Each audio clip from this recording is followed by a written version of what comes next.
Nuevo episodio en The Coffee. Me da muchísimo gusto saludar a Adriana Amado, quien es muchas cosas, se lo decía antes de empezar este podcast, pero es que ahora quien no es muchas cosas, me dijo que lo podíamos resumir en investigadora de comunicación pública, en el Inter, dentro de todo lo que está en ese término, podríamos decir que es autora de más de una decena de libros, docente, en fin, una persona más que validada para hablar de los medios de comunicación, del periodismo y del modo en que el periodista está interactuando con la sociedad. Adriana, ¿te parece que justo este ser muchas cosas es algo que le ha costado trabajo entender al periodista a partir de lo que antes creíamos que era el periodismo? Sabes que sí, creo que esta flexibilidad que nos imponen los tiempos no ha sido del todo digerida por una profesión que todavía está muy atada al siglo XIX, ¿no? Cuando hablábamos de los tiempos líquidos con Bauman, creíamos que era una metáfora para vender libros y no entendimos que somos hoy seres anfibios, ¿no? Que necesitamos aprender a navegar en todas estas corrientes que nos trae estos tiempos. A mí me gusta mucho esa ductilidad que nos demanda, pero entiendo que una profesión que nació con las instituciones modernas, se formó como una empresa al estilo taylorista, en donde cada uno tenía una especialidad, donde cada uno tenía una partecita de la producción de la noticia, se encuentra en este mundo en donde todos tenemos que hacer todo, un poco desconcertado. Pero también entiendo que es una de las profesiones con más posibilidades de adaptarse más rápido. Y a este respecto te quiero preguntar, es difícil separarlos, pero me parece que hoy sí son cosas distintas. ¿Quién está tardando más en reaccionar? ¿Los medios de comunicación como empresas, como organismos, o los periodistas entendiendo su rol en su relación con la sociedad? Vamos a hacer un gradiente. Los medios son los que menos lo entienden. Después vienen los periodistas de más de 30 años y después vienen los periodistas millennials vocacionales o millennials por edad, ¿no? ¿Qué quiero decir? Yo me considero una millennial vocacional en la medida en que abrazo, quizás como un método de rejuvenecimiento por mis años, todas lo que son las tendencias que tienen que ver con lo digital. Pero los medios, como te decía, son la institución más conservadora de siempre. De hecho, nunca los medios van a la vanguardia. Los medios son eco de las tendencias sociales y siempre lo han sido, ¿no? Esta idea de que la publicidad nos maneja, ¿no? La publicidad nos refuerza las creencias porque necesita tenernos del otro lado y nadie que te rete a cambiar tu modo de ver eh, es una persona con la que quieras estar mucho tiempo. Entonces, los medios siempre han sido conservadores. Lo que pasa que en una época en donde los cambios son tan rápidos y entramos en una vorágine porque la información de 24 por 7, este ritmo sin parar y sin centro, lo que hace es acelerarlos a la máxima potencia. Y después te decías el periodismo más antiguo, y ahí hay un problema, porque yo lo que he observado, y sobre todo en las universidades, es que entran millennials y salen baby boomers, aún con 25 años. O sea, la universidad te avejenta. La universidad dice, no, usted lea un libro y si el libro tiene olor a papel viejo, seguramente va a tener esa revelación de los viejos padres de la filosofía y la economía y la sociología. Y uno dice, pero no, ¿quién necesita eso? La academia, y especialmente la Academia de Humanidades, se ha vuelto futurofóbica. Y entonces reniega de las redes, ve solo la parte negativa, reniega de lo digital, considera que ese pasado es glorioso y que esas figuras de periodistas cristalizados es el modelo a seguir. Y entonces hace que muchos jóvenes para sobrevivir, para probar su carrera, para crecer en una redacción, entiendan que los procesos son los que venían haciéndose. Entonces estamos en este momento de transición en donde, ¿no? Como decía el poeta, lo viejo no termina de morir y lo nuevo no termina de nacer. Y lo que uno ve son la aparición de espacios como este que es el tuyo, que es algo intermedio, ¿no? Que es algo que no termina de ser el medio tradicional, no termina de ser el medio nuevo, en donde hay mucha gente experimentando, mucha gente tratando de generar nuevos espacios que convive con esta cosa, pero usted necesita una noticia a la mañana todos los días. Y no, ya no. Si tú intentaras poner al periodismo representado por una persona, y lo digo porque justo hace unas horas escuchaba el episodio de Hoy en el País, el Daily del País, y justo iba de preguntarse, ¿estamos bien? Colocando la salud mental como la próxima gran ola del coronavirus, lo que nos provoca en términos de ansiedad, en términos de incertidumbre, y se me ocurrió que en esta plática contigo podía también apelar a eso y plantearte, si le preguntaran al periodismo, a la persona periodismo, ¿estás bien? ¿Qué te parece que diría en estos momentos? Que no está nada bien, porque en esta hay una frase que me gusta mucho, y es la única frase que voy a citar de Bourdieu en toda mi vida, es el periodismo es una profesión muy fuerte, compuesta por individuos muy frágiles. Y en esa fragilidad es que el periodista sufre todas las tensiones de un sistema que está en transformación, ¿no? Entonces es como que la fatiga de los materiales no queda en las grandes estructuras mediáticas, en los grandes empresarios, que además son la obsesión de la mayor parte de los investigadores de la comunicación. Queda en la persona, al punto tal que el periodista es el sujeto menos investigado en comunicación. Y esto no es una apreciación mía. Hay muchos colegas que han analizado para dónde va la investigación en Latinoamérica y el periodista como sujeto, con sus presiones, con sus tensiones, con sus desafíos, no ha sido estudiado en Latinoamérica. Entonces, es como que tenemos un individuo sometido a fuertes tensiones sin asistencia médica, en donde se le pide que vaya con su telefonito a defender el mundo, a ponerse, ¿no? La capa de superhéroe, porque esa es una de las metáforas que más me gusta, ¿no? De todas las que investigué, esta idea de que eh, los superhéroes tienen como profesión ser periodista. Y yo creo que ahí hay una cristalización. Entonces se le pide lo máximo con lo mínimo de estructura, de soporte, ¿no? Creo que es uno de los empleados más precarizados y que empezó a precarizarse mucho antes de que se hubiera precarizado muchas otras profesiones. Entonces, creo que como primera medida necesitamos poner el sujeto periodista en el centro de una mirada cariñosa, de cuidado, de atención, ¿no? Yo pienso de escuchar a nuestros presidentes, ¿no?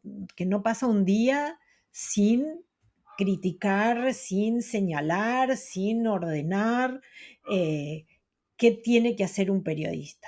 Y la verdad que siempre me pregunto si alguna vez se han sentado a escuchar, pero no a tomar el café con esos operadores que ya sabemos con los que se juntan, ¿no?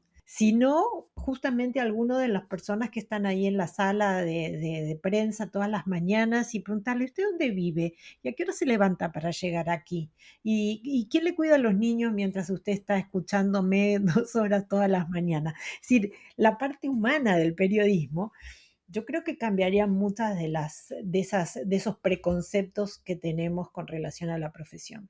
Pero que además es algo que pasa mucho entre los periodistas, porque justo Hernando Paniagua, con él comparto espacios en The Coffee Americano, que lo hacemos semanalmente, es un podcast también, y él dice, cuando hablamos de el periodismo es de las pocas disciplinas en las que el periodista no sale a compartir lo que encontró, sino que vive en un entorno tan competitivo que ni siquiera entre los suyos comparte eso. Y todos los que somos periodistas y hemos cubierto, entendemos esa sensación de decir, estoy con estos reporteros a un lado compartiendo algunas cosas, yendo a cenar, pero en el fondo son competencia. Es difícil encontrar un pensamiento que no pase por la competencia y, como tú dices, por el desgaste. He visto en distintas intervenciones que has tenido cómo hablas de la necesidad de que el periodista sea parte de la conversación con la audiencia, pero quizás primero de que los periodistas conversen entre sí y se atrevan a compartir sus mejores prácticas y sus mejores formas. Totalmente. De hecho, en mi libro le dedico más de un capítulo a este concepto de periodismo colaborativo. Yo creo que la metáfora de la primicia y la exclusiva quedaron viejas incluso antes de que empezara Internet. Esta idea de que no, yo lo digo antes, ¿qué valor tiene en un entorno en donde es solo replicar un tuit? O sea, ¿qué valor tiene, ¿no? Cuando el diario así tenía la primicia, por lo menos se garantizaba que un día le durara la ventajita con relación a su competencia, porque iba a tardar un día en imprimirlo y a lo sumo hablar del tema al siguiente. Pero en un entorno en donde hasta las revelaciones más poderosas automáticamente están compartidas por toda la comunidad de la red. ¿Cuál es el valor de esa competencia del siglo XIX? Y a la vez también pasa, y eso también se ve saludablemente en Latinoamérica, que empieza a haber trabajos colaborativos. Uno ve los grandes premios de Latinoamérica, ¿no? Los tradicionales en estas de las fundaciones que ya conocemos, y empieza a ver que muchos de los premios ya tienen varios nombres, no es el periodista estrella, sino que empiezan a entender que lo que demanda esta cobertura, ya no multimedia, sino transmedia, es mucha gente, con mucha capacidad de intercambio. Y eso que tú mencionas, a mí me pasa cuando yo recibo o encuentro una información y digo, ¿la guardo hasta la noche que salgo en el programa de televisión o la pongo a rodar porque seguramente me va a traer cosas que yo pueda agregar a la noche? ¿Sabes? Y siempre pasa eso, o sea, siempre me sorprende gratamente que siempre hay algún comentarista que me aporta una mirada que yo no había visto, que alguien que me aporta una corrección y me dice, no, mira, eso que tú estabas relacionando no es así. Otro que ya en mi comunidad me conoce y entonces me manda un meme. Entonces, yo he confirmado que siempre es mucho mejor compartir que quedarme con esa minúscula miseria de esto no me sirve. Y de hecho, en nuestros países, sabes que, y también esto es estadístico, son varias investigaciones empíricas que en nuestros países lo principal de lo que se ocupan los grandes medios es de la agenda oficial, ¿no? Entonces uno encuentra que la gran cantidad de noticias se enfocan a los anuncios, a las declaraciones, a las internas partidarias. Y ahí uno ve, por ejemplo, en la lógica de cómo se cubre la Casa Blanca, por ejemplo, ellos tienen hace muchos años la idea de pool informativo, en donde el que vaya comparte para todos. Si yo no soy capaz de darle ese valor agregado y mi único valor es que yo me quede con la información solita, entonces yo no tengo nada que agregarle a la información. O sea, lo que se supone que el periodista aporta es ese vínculo con la audiencia, que no está en la información, está en lo que yo le agrego, con lo cual yo la información la puedo compartir, porque lo que yo le agrego no le puedo compartir. ¿Se entiende el concepto? Entonces, la parte de las tensiones del periodismo son esas exigencias vetustas que solo le generan presiones y no le traen nada. Entonces es como que no está aprovechando el potencial de la red, se queda con lo más mezquino. Y claro, tengo muchos colegas que dicen, no, yo cerré la cuenta de Twitter porque es un problema. Digo, ¿cómo puede ser un problema que para mí es fuente de sabiduría y de descubrimiento incluida, por ejemplo, esta bonita plática que estamos teniendo ahora. Sí, incluso ahorita que mencionabas este pool, muchas veces los medios de comunicación dicen, ¿para qué mando a un corresponsal cuando todos van a hacer lo mismo? Y muchas veces termina por nadie mandar a Nada. ninguna persona, cuando, como tú dices, podría haber un elemento compartido en lo que respecta a lo que puede hacer alguien en el campo, con la diferenciación del contexto que, digamos, puede haber en especialistas que, por cierto, no necesariamente son periodistas, que ese es el otro punto que tendría que abrirse en los medios de comunicación. Totalmente. Y de hecho yo creo que la cobertura, por ejemplo, de la guerra de Ucrania que todos estamos presenciando, también nos está mostrando esta nueva forma de cobertura articulando ciudadanos en territorio con medios no necesariamente en territorio. En la medida que puedas detectar una buena fuente, una imagen que incluso los periodistas que están ahí no pueden grabar porque tienen que ver ¿no? con la situación que se da en cada uno de los pueblos. Esto nos está mostrando que lo que el periodismo tiene que ser, y a eso me refiero con la conversación, es un nodo de contacto. Entonces quizás no habría que mandar tantas personas, pero uno podría convertirse en corresponsal de todo. Entonces uno ya no quedaría solito en su pueblo hablando de su pueblo, sino que sería el portavoz de su pueblo para el mundo y a su vez la puerta de entrada del mundo para su pueblo. Que eso es un poco lo que habla la red.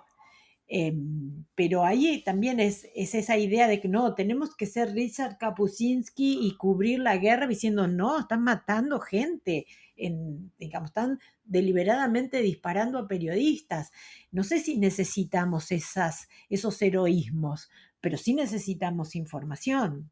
¿Es posible desde tu punto de vista un futuro en el que se reduzca la cantidad de opinión detrás de las noticias? Lo pregunto porque ahora CNN está en este proceso, en este dilema existencial, en el que algunos, los que llegan, dicen que Jeff Zucker se equivocó al momento de posicionar a CNN como un medio anti-Donald Trump, que ahora lo que quieren es volver a la consignación de noticias. ¿Cabrán ese tipo de medios en algo tan pasional como la era de las redes sociales, de la conversación? Yo creo que tiene que ver también con cuál es el diferencial que le ofreces a tu público.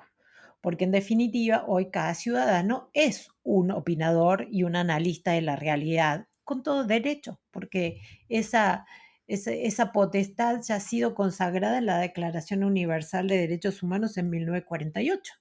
Y sin embargo, todavía estamos debatiendo si un ciudadano tiene derecho a opinar lo que quiere en sus redes sociales, ¿no?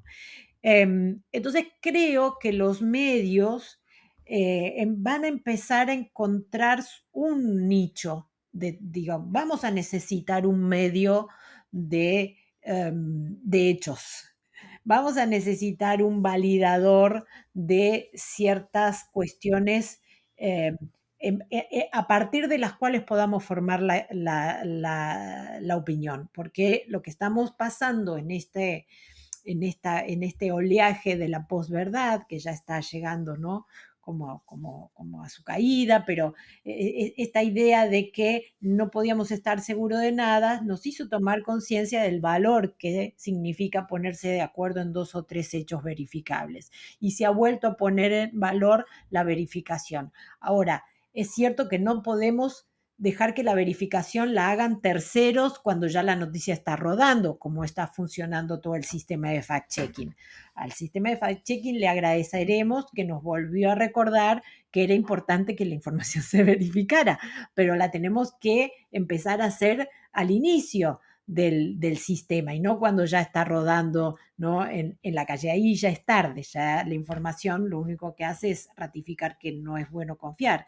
Entonces, me parece bien que alguien decida, bueno, yo voy a hacer el medio en tal cosa. Me parece bien también que hayan descubierto que en un sistema como en el que estamos, el valor no está en la información que está en todos lados, el valor está en la confianza. Y que esté, digamos, y cada uno de nosotros tenemos que replantearnos cómo construimos la confianza. Y esa es una pregunta que va desde qué información das, cómo la presentás, hasta cuál es tu comportamiento en las redes sociales, hasta cuáles son las fotos que compartís, que por ahora lo tenemos como disociado, ¿no? Hay gente que publica una cosa en sus redes sociales, otra que publica en una red social, y entonces de pronto quiere decir, ah, bueno, pero esta es mi información de valor. Y la pregunta es, ¿cómo quieres que apreciemos eso si los últimos 5 días te la pasaste insultando a colegas o a foristas, ¿no? Entonces, la confianza es algo que se ¿no? Que se construye todos los días. Y creo que ahí está el desafío y creo que eso va a obligar a muchos medios a empezar a hacer cosas que no habían hecho y a dejar de hacer cosas que habían hecho mucho tiempo. Te voy a plantear algo que creo que te va a gustar porque es de ficción. Hace rato hablabas de cómo la academia se ha equivocado y quizás también las narrativas cinematográficas. Hablabas, por ejemplo, en distintos espacios de Superman como el empleado que acepta indicaciones y sí Peter Parker como Spider-Man, como alguien freelance, pero que al final no crea su propio medio, que tampoco vive muy bien.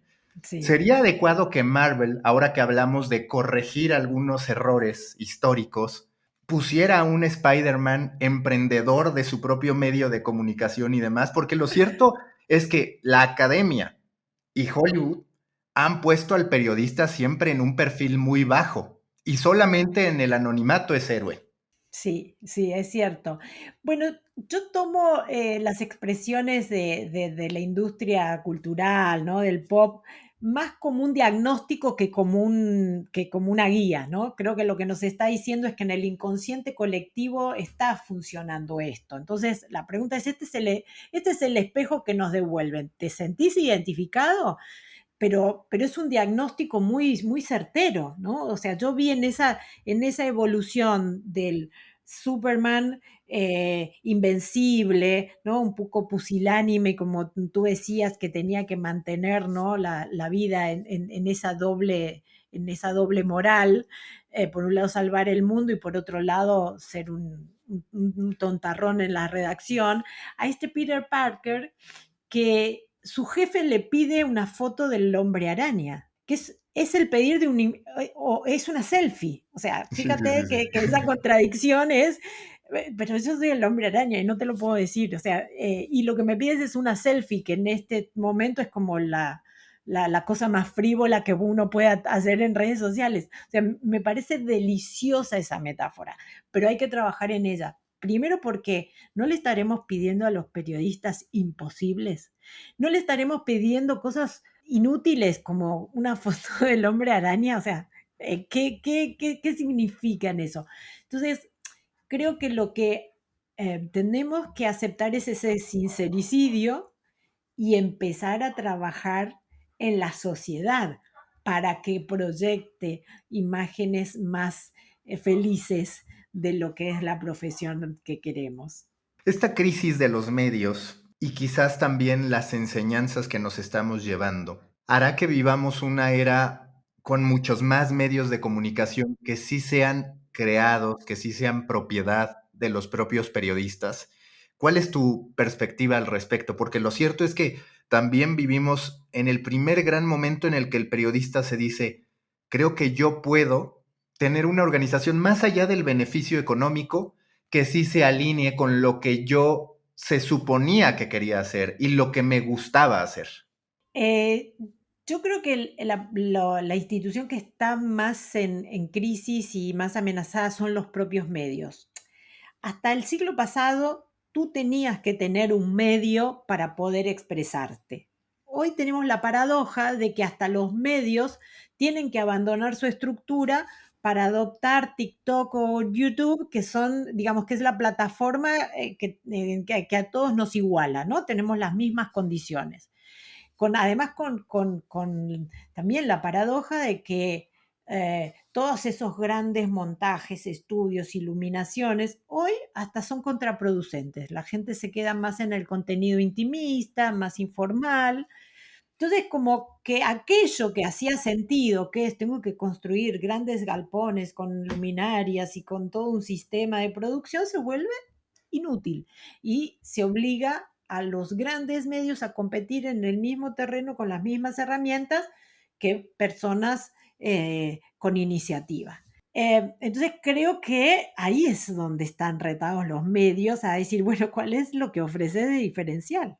Si vos no vas a tener esta atmósfera intimista, no vas a tener la confiabilidad que tiene un ciudadano común y corriente, no vas a tener la creatividad y la libertad de ser creativo, porque tienes todas esas grandes estructuras puestas, ¿no? Que te impiden ser libre y jugar de igual a igual con un Twitcher.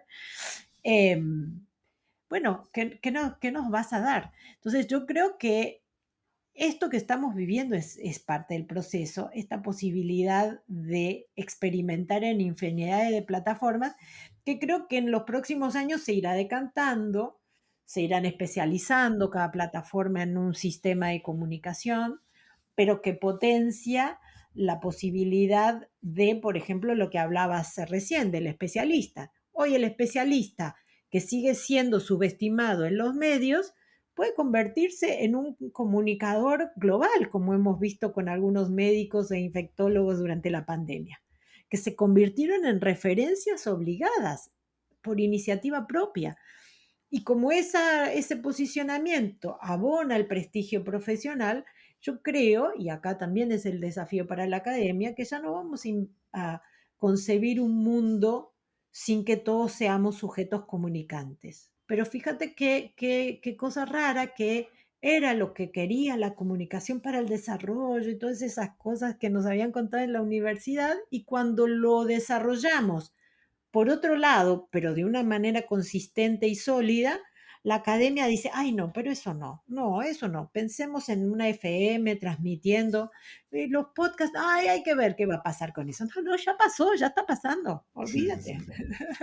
Y justo hoy yo escribí sobre cómo antes, pues un doctor que era invitado al noticiero estelar podía estar muy emocionado y avisarle a su familia que iba a salir en un programa. Bueno, pues puede ser que ahora sea una fuente de ingresos adicional tener su propia audiencia. Eso también desafía los modelos económicos de los medios, porque los medios ya no solo podrían tener problemas para tener a los mejores periodistas, que ya los están teniendo, sino también a los mejores en los distintos ramos, es decir, los que antes eran sus entrevistados naturales, y estos iban con gusto, con orgullo, ahora también son en cierto modo competidores. Totalmente, pero no solamente de los medios, lo estamos viendo también de los gobiernos, porque uno de los problemas con los que se enfrenta el sistema de Rusia es que en un momento dijeron, bueno, abrámonos a las plataformas occidentales que las colonizaremos. Y ahora que están apagando esas plataformas, se encuentran que hay mucha gente que está viviendo de eso.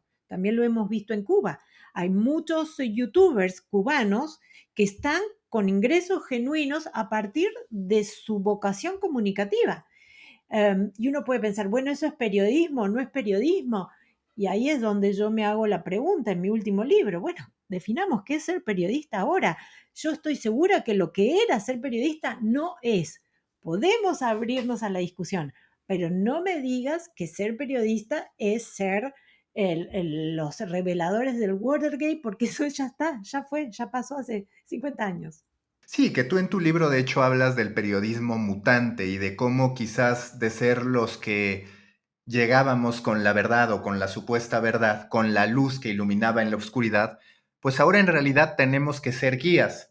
Y ese papel parece no gustarle mucho al periodista, porque eso implica quizás que no salga tanto, que reflexione más, que tenga que trabajar más sus contenidos, que tenga que citar a otros autores, pero dentro de ese ser guía, ¿cómo hacer para que el periodista sí sea el más valorado? Te lo digo porque, por ejemplo, en la guerra entre Rusia y Ucrania, a mí hay dos medios de habla hispana que me han gustado mucho, El Orden Mundial y Descifrando la Guerra. El Sí. Orden Mundial, caso que conozco muy bien, eran en su momento estudiantes de geopolítica internacional.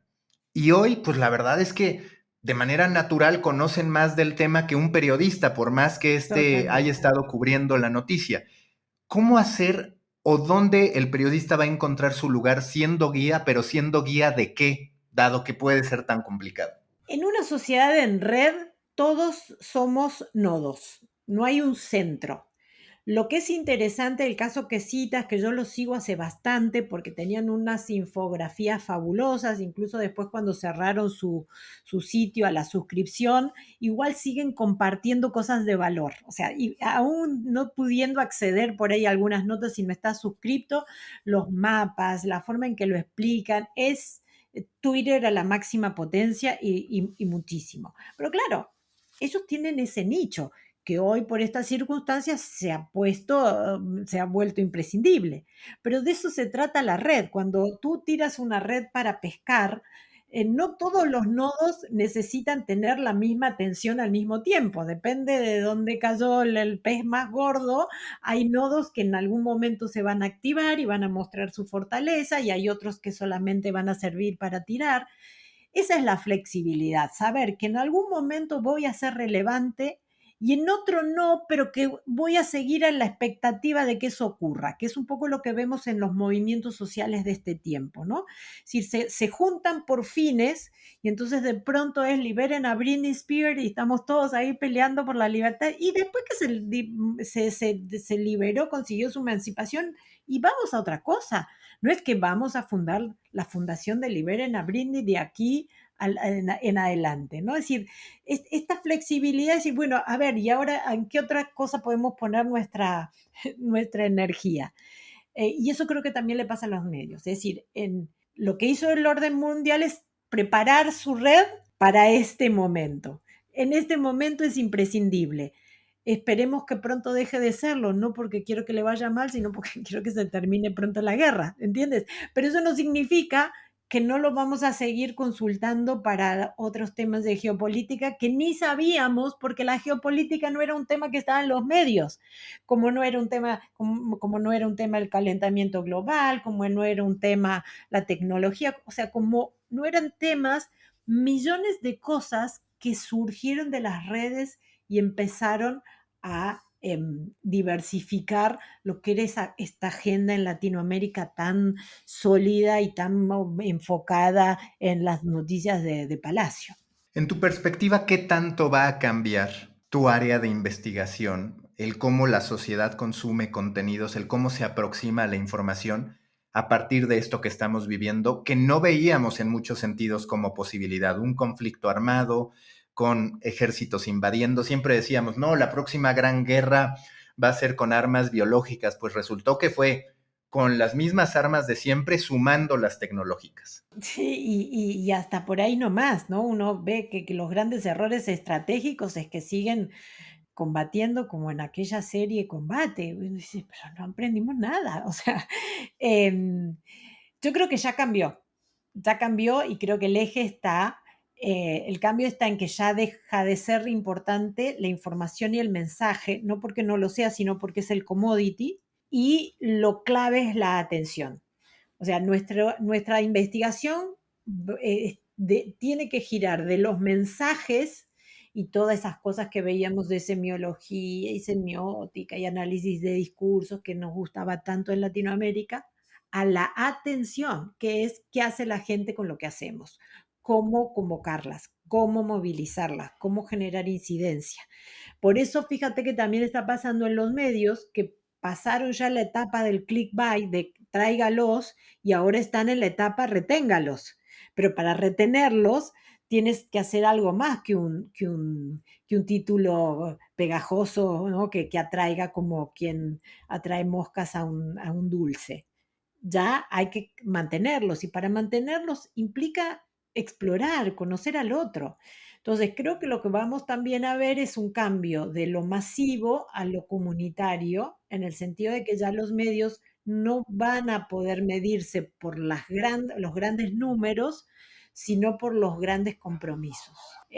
Hablando con un especialista en TikTok la semana pasada, nos hablaba del engagement y yo le digo, ¿y cómo usted lo traduce? Porque yo nunca sé cómo traducirlo, pero explíqueselo a mi audiencia de una radio abierta, ¿no?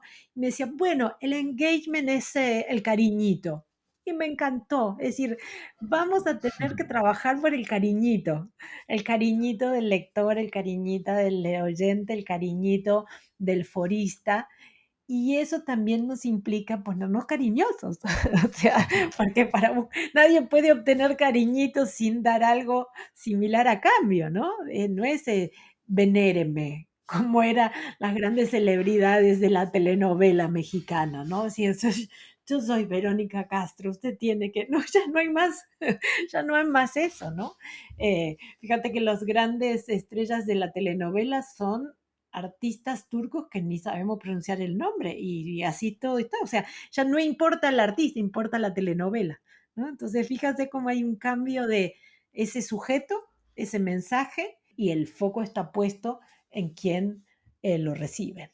Recta final de este podcast, ¿qué tan auténticos son nuestros mensajes? Lo digo porque durante años, desde que explotó digital, se habló muy bien de una filosofía data-driven para las empresas. Pero lo cierto es que hoy con nuestro poder comunicativo, con nuestra capacidad de distribuir contenido, también tenemos que reconocer que somos personas data-driven y Mm. que ese dato puede influir en lo que nosotros comunicamos. ¿Te preocupa que estemos en una sociedad data-driven, en una sociedad obsesionada con las métricas desde los mensajes personales? Yo creo que es parte de un proceso, es el descubrimiento, ¿no? Y entonces ahora estamos todos, digamos, atravesados por las grandes tendencias, al punto tal de que cuando vamos a comprar un pasaje vemos cuántas estrellitas TripAdvisor tiene, y eso también es un data driven, ¿no? O sea, tomamos nuestras decisiones en función de esas inteligencias colectivas traducidas en números. Em, pero creo que es parte del proceso del aprendizaje. Estamos siendo demasiado exigentes. Piensa que la televisión aparece en la primera mitad del siglo XX y recién terminamos de apropiarla y entenderla hacia los 70, ¿no? Fueron varias décadas. Nosotros no llevamos una década en social media, porque lo que si bien los social media tienen más de 10 años de existencia, hasta que tuvimos teléfonos inteligentes para hacerlos portables, no nos apropiamos de eso. Con lo cual yo creo que tenemos apenas unos años y me gusta siempre poner esta imagen, ¿no? El automóvil, ¿no? Tiene poco más de un siglo y todavía sigue siendo el factor de muerte principal de muchos países. O sea, todavía no hemos aprendido a manejar el automóvil, pese a que está súper regulado y que tiene un montón de medidas de seguridad y que ya se supone que está incorporada en la vida cotidiana. No podemos pretender tener esas mismas cuestiones con una tecnología que tiene poco menos de 5 años instalada de esta manera en nuestra vida. Tenemos que ser un poquito menos ansiosos y entender que estamos aprendiendo y salir de esa mirada como más apocalíptica, ¿no? De que como no lo sé manejar y tenemos muchos errores, pues hay que volver a lo que era antes, ¿no? Cuando nos mandábamos mensajes por avioncitos de papel y parece que todos hablábamos en la mesa del familiar y que no mirábamos los teléfonos, ¿no? Hay una cristalización de un pasado que no debiera haber sido tan bonito porque nos trajo aquí. O sea, todo esto lo desarrollamos porque no estábamos del todo contentos como teníamos.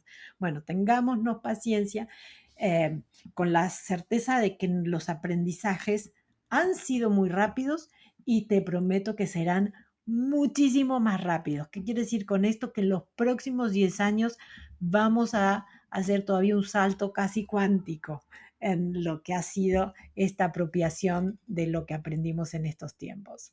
La última pregunta de siempre en The Coffee, si tú tuvieras un mes que la vida te regalara para decir no tienes que hacer nada más que estudiar esto, ¿qué sería?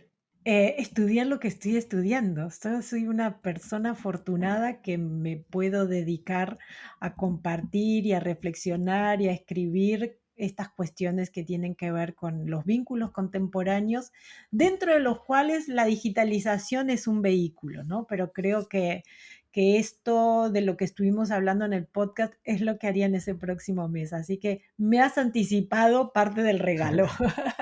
Listo, Adriana, muchísimas gracias.